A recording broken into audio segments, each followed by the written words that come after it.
Right now we're going to discuss the setup and adjustment of Ryonet's new aluminum presses. Right here we have a 4-color 1-station press and a 1-color 1-station press. These presses also come in a 2-color 1-station and a 4-color 2-station and a 6-color 2-station.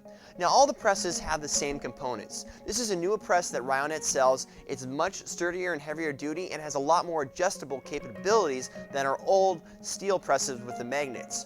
So let's get in and discuss the setup and adjustment of these presses. First, let's discuss the setup and adjustment of the 1-station presses. Right here we have a 1-color 1-station and a 4-color 1-station. The 2-color 1-station also works very similar to the 4-color 1-station, although the only difference is it only has 2 colors versus 4. When you get the 1-color 1-station press, the platen comes underneath it like this, so pretty much all you have to do is take the platen out, undo some tape on the head, and then once the tape is all undone, the head raises up, and then you put the platen on. Do your adjustments on the press after that. Now the adjustments on this head, this print head right here, are the same as the 4-color 1-station. So we're not going to get into this, but you can apply what you learned here to the 1-color 1-station. First, let's discuss the components of this press and show you how to set it up once you get it out of the box. Now this press comes with very basic components. You have your print heads and arm, which are right here in this component. This comes separately packed. And then you have your base and your platen, which comes in another box separately packed. One thing that you will need for these presses are tabletop presses, so you will need a sturdy table.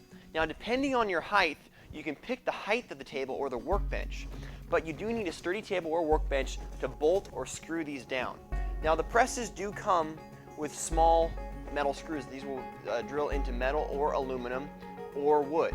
Now these screws right here will firmly attach the press to any table. You can also bolt it or use bigger screws if you like, but it does come with a set of small screws. So let's go over how to set this up. This is your print head assembly. Before we attach the print head assembly, it's fairly easy to do. We're going to simply attach this to the sturdy wood table.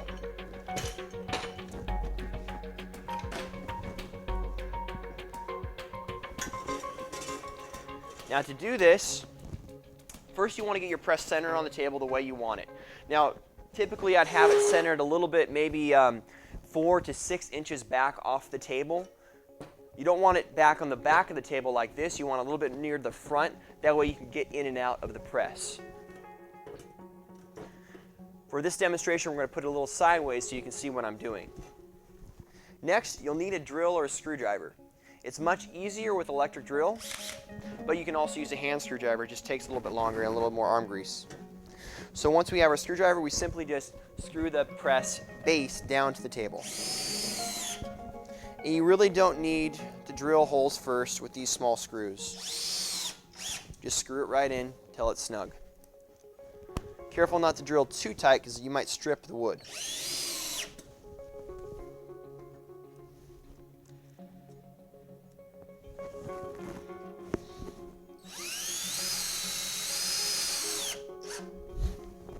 So now our press is firmly attached to the table. So you have a sturdy table firmly attached to it. Next, let's attach the print head to the base. This is done by simply sliding this on to the center post. Simply line it up and let it drop directly on. Now, it's a snug fit, so you might have to give it a little pressure to push it down. Once it's on, this is a dual bearing system, so it spins very nice and easily for optimal production speed, even for a starter press like this. So as you see, once our print head's attached to the base, we now have to undo some tape off of here. So just use like a little knife and take the tape down. Now, what we have to do is actually attach these arms to the print carousel. So we don't want to undo them all at once. We're going to only undo one at a time. Take that one off first. We also cut the tape underneath the bottom of the arm that holds the stabilizer.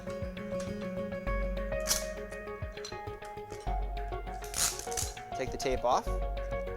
To attach the stabilizing portion of the arm, you will need a 7/16 wrench, ratcheting wrench, or ratchet. You can use a crescent wrench or like something like a needle nose pliers or a vice grip, but it will hurt the bolts right here a little bit more than a standard wrench would. So we'd recommend using those wrenches that we talked about, the 7/16 measurement. So what we'll do first is let this go down in the down position, then we'll take the nuts off the 2 bolts.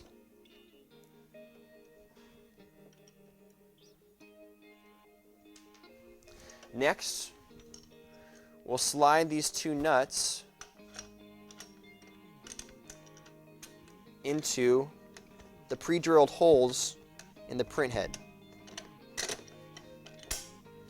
and then put them down in the down position like that. Next, we'll get our 7/16 ratchet wrench or ratcheting wrench. So we'll be using use a wrench on the top and then a ratchet on the bottom. Take our 2 bolts and start tightening them. Now these are locking bolts, so you won't be able to tighten them by hand. Once they get snug, you will have to use that wrench, and that's why a ratchet or ratcheting wrench works so much easier. So I'm going to hold the bolt at the top here with my wrench and then secure it on the bottom with the ratchet.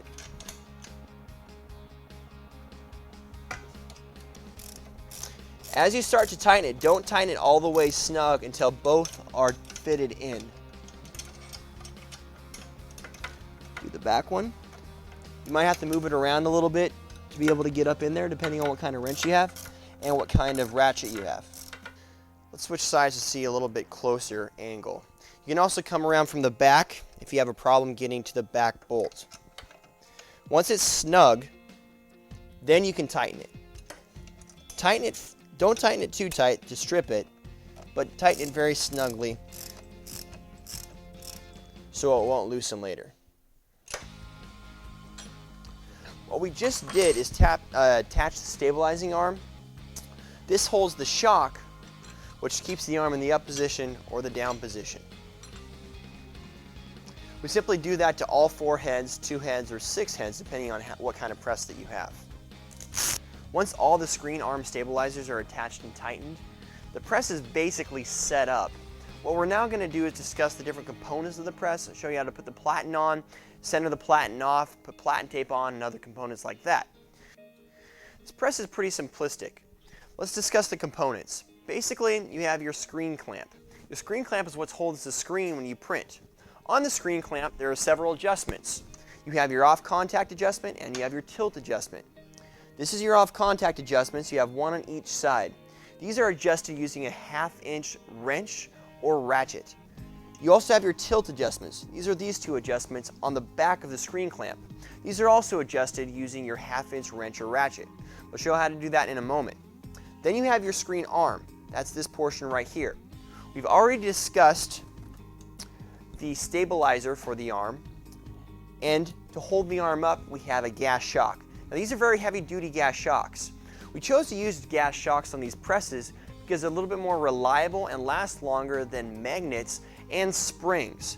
Now these will need to be replaced eventually, but they will last thousands and thousands of impressions. The nice thing about the gas shock is it creates a smooth transition up and down with the screen arm as you're printing.